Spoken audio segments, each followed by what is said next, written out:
রহমানির রহিম।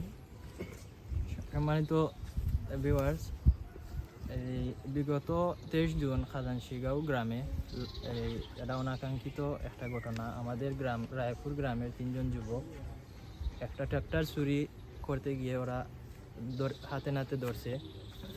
এই বিষয়টা দেখে আমরা গ্রামের মানুষ এবং যুব সমাজ আমরা যারা আছি আমরা খুব লজ্জিত।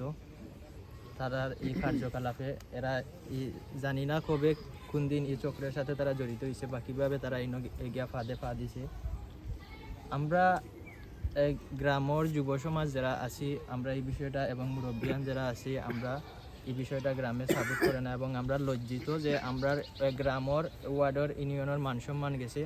আমরা এই বিষয়টা দ্বারা লজ্জিত এবং আমরা ভবিষ্যতে এই গ্রামের যদি কোনো ছেলে যুবক এরকম মাদকদ্রব্য বা চোরা চক্রের সাথে জড়িত হয় আমরা গ্রামবাসী এবং যুব সমাজ এটা আমরা প্রতিহত করব এবং আইনের কাছে আমরা তুলে দিব। আইনেরও সহযোগিতা আমরা চাই, আর আইনের প্রতি আমরা শ্রদ্ধাশীল। আর আমরা ভবিষ্যতে আমরা চাই যারা এরকম কাজের সাথে জড়িত আইনে এরা শাস্তি দেওক, আর যাতে এইরকম কোনো কাজের লগে তারা জড়িত না থাকে।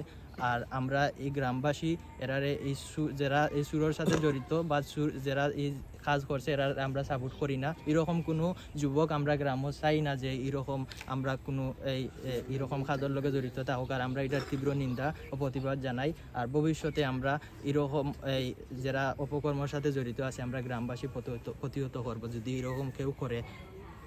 আসসালামু আলাইকুম।